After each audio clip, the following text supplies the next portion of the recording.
And I believe he went back up to Colorado to finish some situations up there.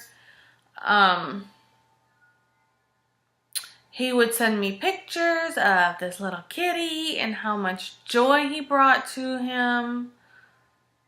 Don't remember if it was a girl or boy. I want to say it was a girl. There's no telling. And how this cat really makes him smile, and what this cat does that just like he gets a kick out of. And it really made me happy because it made me feel like I gave him something that took his mind off of things. It wasn't long after that there was started to become a lot of health issues that were a lot worse than it was before. Supposedly, he has been passed out with the front door open, and the neighbors have checked on him. And they were generally concerned about him, so they would check on him. I believe it was a grandmother and granddaughter that lived together that were generally worried about him. So, what I didn't know, eventually he sells everything, and he's going to move in with his father. So, okay. And he gets in his day-to-day car. And he's traveling from place to place to place to place. It was my favorite part in knowing Miles. And the reason for that was because he seemed happy. I felt like the apartment he was living in was like his ball and chain. And when he finally had a chance to get off of the ball and chain and go venture off, he was happy. Like, he got to see places in the United States that he's always seen pictures of and he always wanted to see. And he kept saying, like, Nina, oh my God, this view is gorgeous. You should see it sometime. Like, I know you don't travel very often, but I really think you would love the scenery. And it really made me happy. And then I texted him one day. I was like, so I have a question for you. And he's like, what? And I was like, where's the kitten? Like, you're traveling to all these places. What is this cat doing? Like, using the litter box in the back seat? He goes, oh, I gave the cat away. And I sat there for a minute and I was like, oh? He was like, yeah, I gave it to the granddaughter and the grandmother that were always looking out for me. He said, I felt like that they could do a better job of taking care of the cat than me. I was like, it hurt me. And I actually kind of let like a whole day go by, I believe, that I didn't talk to him. Because I kind of wanted to like, I don't like to talk based on feelings. I like to I like to have everything kind of like simmer down and then maybe express it. Because sometimes it doesn't come out the way you want it to. So I told him, you know, why it hurt me. Like, for one, I gave you this cat for free. It was a $400 cat. I was selling my kittens for $400. And another thing, I just felt like part of me was with you and it brought you so much joy. And then all of a sudden now you don't feel like you're good enough and you just get rid of it. Like, it really, because it was so dear to me. Like, I love my animals. And I don't give my animals to just anybody. And the fact that, you know, he just kind of gave the cat away, I don't know, didn't sit well with me. It wasn't about the money. It wasn't about so much the cat, more so the feeling behind the cat. But he knew I was upset about it. Some time goes by. Doesn't really matter. It is what it is. So he's traveling. And he keeps texting me. He's like, oh my God, my oxygen tank, like I'm not having to use it as much. I was like, that's great. Oh my God, that's such good news. And he's like, yeah, I really feel a difference getting out of Colorado. I was like, I'm so happy for you. All I want is you to be happy. And whatever that is, I want it for you. So after he goes cross country, he ends up, his final destination is in Pennsylvania with his father, supposedly. Still, don't quote me. I don't know how much of that is actually true. I really don't know if almost any of this stuff is true. I don't know if the cat died. I don't know if it ran away. I don't know if the cat got out one day and animal control had it and he just didn't want to tell me the truth because he thought I'd be upset. I don't know. All I know is what my heart says, what Miles meant to me. I play it back now because of what happened during filming, and I truly don't know how much of it is actually really true anymore. And if he was standing in front of me right now, or if he wrote me, I hope not, but if he wrote me and was like, hey, it's kind of, bleeped up that you think everything is fake and you think I faked all these health issues, like it really hurt me. Like, it's to the point where he had lied so much, it's really hard. He had lied so much about being John, and then towards the end being Miles, which I'll get into in another video, that it was hard to believe anything he had ever said. And at the time, I believed it. Oh my God, I would bet my money on it. Up until the reveal, I would have bet money that it was never Miles.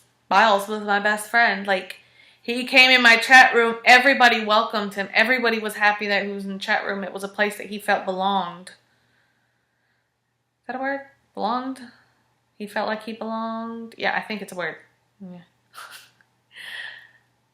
And that's what I wanted. I wanted him to have some kind of spot where he felt like he was needed somewhere. Because he was needed in my life. He was my best friend. I needed him. But then some days you have those days where you're insecure and you're like, I'm not important. But you are important. You're important to me. And you're important to that little kitten. I don't know how long you had the kitten, but it was important. So he made it to his dad in Pennsylvania. And he drops off the face of the earth. Gone. Gone. And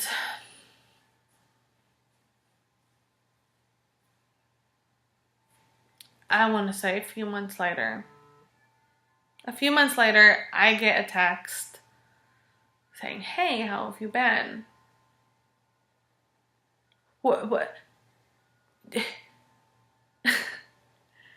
I still can't wrap my brain around it. He had a way of just starting a conversation after disappearing. Like, I knew he didn't have a phone, but I knew he was fine type of thing. Like, I don't know really how to describe it. Almost like I knew he was going to be at a job site where he's not going to have a phone, and then all of a sudden he pops back up. Like, no, you disappeared. I don't know what happened to you. I have 30 text messages from my phone to your phone being like, hey, I'm freaking out. And the reason I didn't call the police was because I didn't know the address to his father's. He wouldn't give it to me. I knew he was a junior, but it didn't register because I was so frantically freaking out. I didn't know what happened to him. He texts me and goes, hey, how have you been? I'm like, where the F have you been? Like, are you kidding me? He said, oh, well, I just wanted to, like, focus on myself. And at that time, John and I were having serious issues. There was things John was figuring out, and I couldn't figure out how he knew these things. That I lived with a man. I didn't post that on my social media. Um, that I went to Hawaii with my husband. I didn't I didn't post that on any of my Nina profiles. None of my social medias for Nina. How did he know this? Like, I couldn't understand it. So I kind of gave him the rundown on what everything was happening. I was remodeling my bathroom and things like that. And the doggies I've gotten and the trouble I've had. And then I was like, so how have you been? He goes, I don't want to talk about myself. I was like, no, I want to know, how have you been? You've been gone for like 3 months. What the hell's going on? Well, I'm actually really happy. And I'm like, oh my God, that's great. Like, I wanted nothing else but, oh my God, you're happy. I've wanted nothing else for you but your happiness. What's going on? What makes you so happy? And he goes, well, I got a job. Oh my God, great. Oh my God, that's awesome. And I've lost a ton of weight. When I met him, he was on an oxygen tank. His calves were very blue, which he told me later on was due to the blood circulation problems from some of his medicine, is what he told me. And he was very heavy set. Very, very heavy set. You could tell he had breathing problems. You could hear the breathing problems. You could hear him struggling. And my heart broke for him. And so I was like, oh my God, that's great. You lost weight. He goes, yeah, I don't ever have to really use my oxygen tank. I was like, that's, oh my God, I'm so happy for you. Like, whoa. I just didn't expect it. And he was like, yeah. I was like, so how's dating going? He goes, well, I'm not really dating. I'm like, okay, baby steps. Cool. Someone will come along. If you feel great, it comes out. Like, if I'm having a great ass day, makeup is on point, eyebrows are looking right, outfit's looking good, I'm not bloated, my kids are behaving, the weekend is just going great, paycheck is where it needs to be, bills are paid, oh, I'm on top of the world, you can't tell me nothing. This is one of the best feelings. It's such a high for me. So I thought the same thing with him. I was like, oh my God, like it'll just all fall in place. Suddenly it's all falling in place for him. I don't give a damn if it's 2 years before something dramatically happens. It's finally falling into place. He deserves it. He earns it. Oh my God, I'm so happy. And I was so baffled because I didn't expect that. I expected him to be like, oh. I called him Eeyore a lot because it was basically a human Eeyore. Like, there was days I would text him and be like, hey, how are you doing? He goes, just feel like dying. It would break my heart. When he lived in Colorado, there were times he told me when he was in mental institutions and hospitals due to his health that he punched a doctor and he had a lawsuit. He got into some trouble with the IRS. I don't know if any of this is true. He's never shown me proof. And I've tried to find like little hiccups, but when he told me these things, he was still actively like tipping. So usually when you have a lawsuit, you have to buy a lawyer. You have to hire a lawyer. You know, you have court costs, but he was still tipping me like he normally did. So it didn't seem like someone that had to adjust his income for a lawyer and court costs and things that were coming up. He never talked about it. I gotta go to court in the morning. Never talked about it. He never talked about the outcome of it. Like, we never discussed it. I always thought it was so weird. And I'm thinking, because I'm just not a pusher kind of person. Unless I feel like you're being dishonest about something, I just don't push you. And he never gave me a reason to think otherwise. So I just assumed it all played out by the way it was supposed to. He's fine. He didn't talk about it, so apparently it didn't affect him too much. And I didn't want to bring it up and bring up old feelings and things like that. So I always left it alone. But I always called him Eeyore, and it was just so uplifting to know that he was healthier. He was happier. He had a job. He was losing weight. And that was when the comment came during the reveal. Some of you guys would remember when he was like, "Who is that?" And I was like, I'm not sure. Because he also was like, do you know him? I was like, I don't think so. And I was like, and there was a part, I don't remember if it aired or not. I've only watched the show like twice, where he's like, I was like, I think that's Miles, because that was also a stipulation. And he was like, how do you think it's Miles? That's what Neve said. And I was like, because he doesn't look the same. To me, he didn't look the same. He was shaved. He was groomed. He was walking normal. He was a lot smaller. And I was right. He lost over 100 pounds. He didn't have an oxygen tank stuck to his face.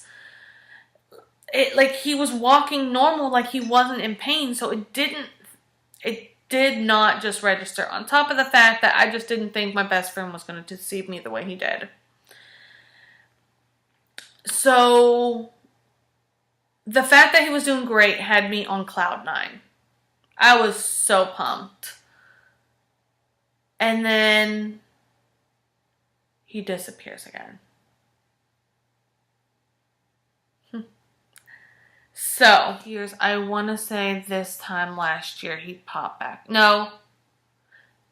December he pops back up. And the reason for it being is we were on our way to Tennessee. And I was sitting in the passenger seat and I was just thinking. And of course I get teary-eyed, and Mike asks me, "Oh, what's the matter?" And I was just like, I miss Miles. I don't know why he keeps disappearing on me, but I generally miss my best friend. And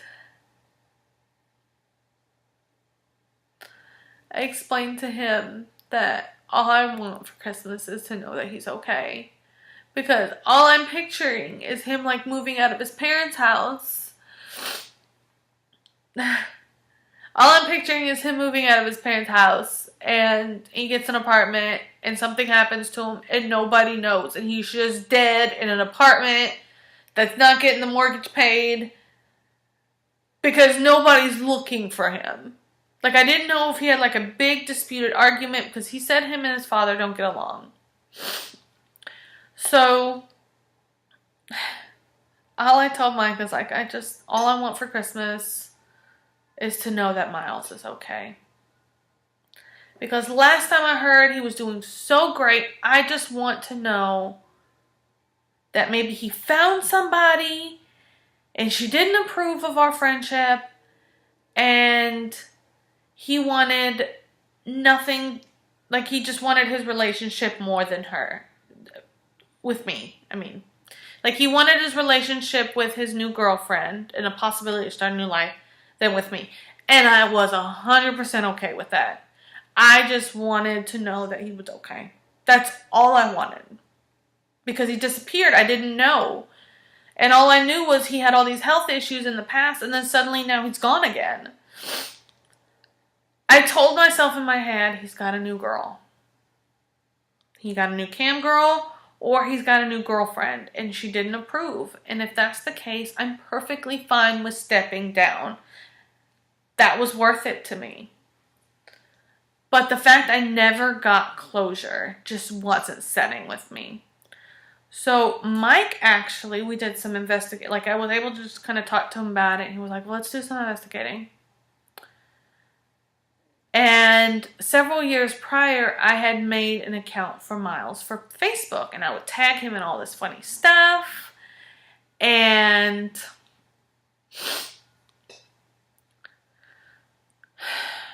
just to kind of keep his mind off of the emotional pain that I felt like he was going through, and he felt like he was going through.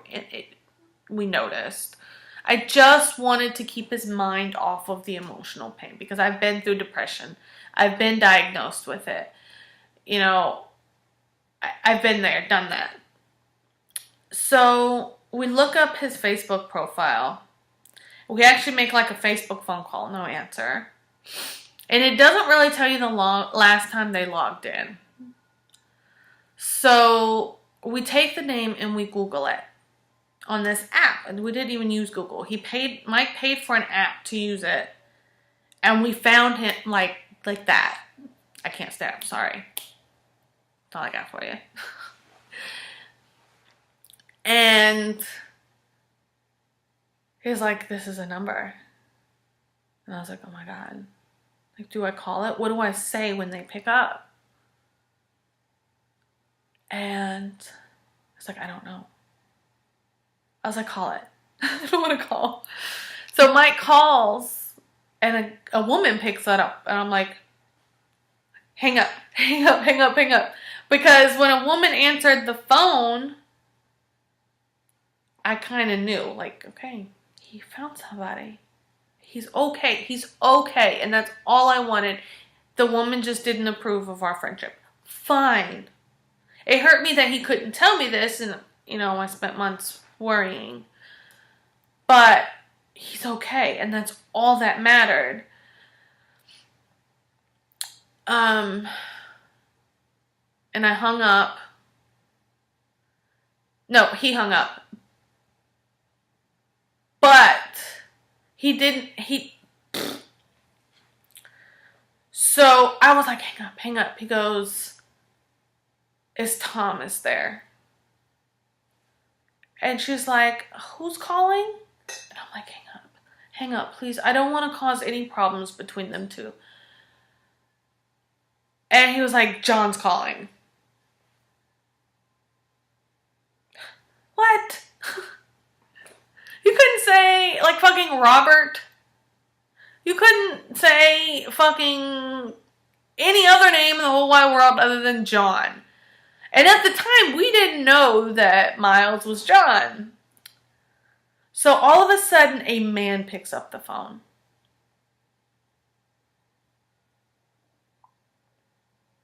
I was like, hang up. Please hang up. Hang up.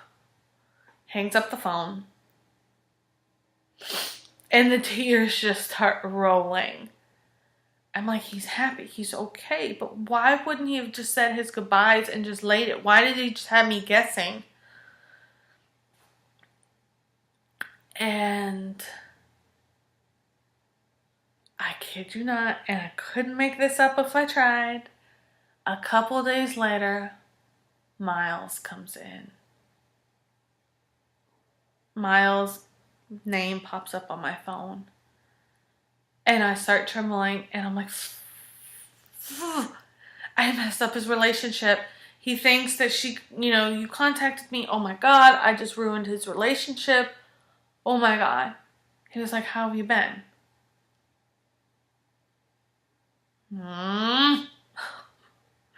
He does that all the time. You disappear for days, months, weeks.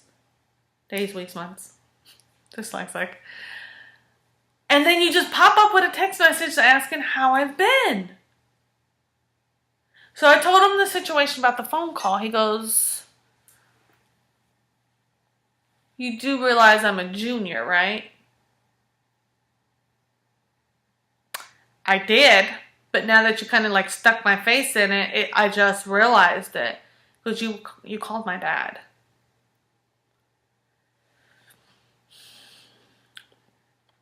I'm the type of person, when someone tells me something, I want to believe it. Like, why would you have a reason to lie to me? What the fuck for? What would you have a reason to lie to me for? That would make no sense. So Miles and I caught up, and I felt whole again. My friend was back in my life, and he's doing well. And he lost a little bit more weight. And he was telling me that he was being a little bit more social. but he still wasn't dating. It's like, okay. So I go and Mike comes home, I'm excited. I want to tell him, oh my God, I heard from Miles. And then as I was telling him the story of what Miles and I were talking about, I was just like, huh. He said his dad picked up the phone. Now, I don't know if anybody else has ever thought about this, but usually when you talk to someone on the phone, you can generally tell if the person is young, a child, an older person.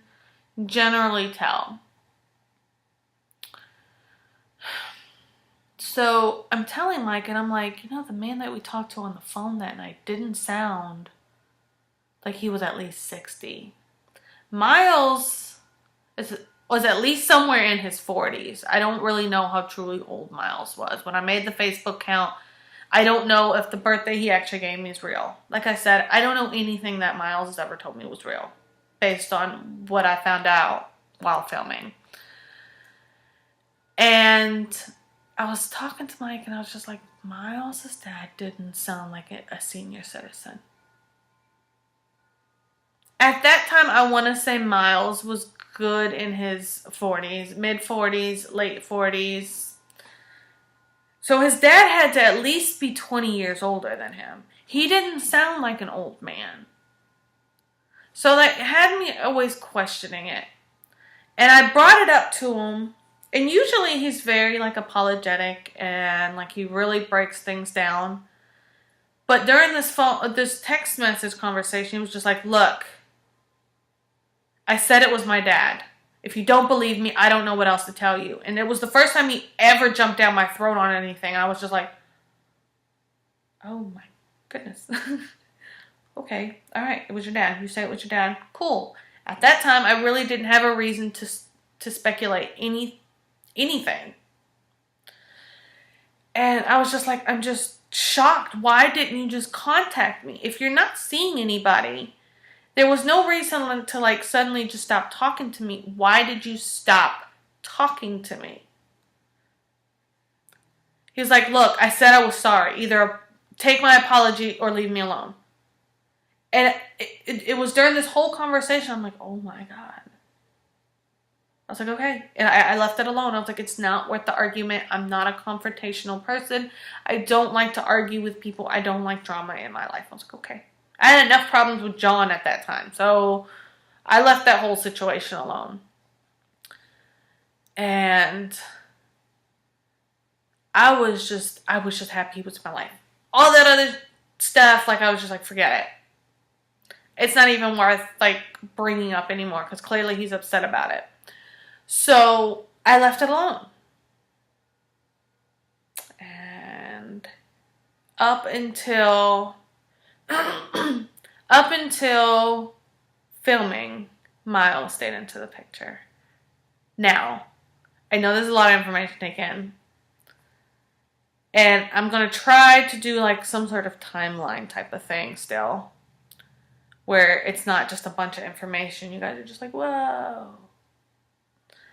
But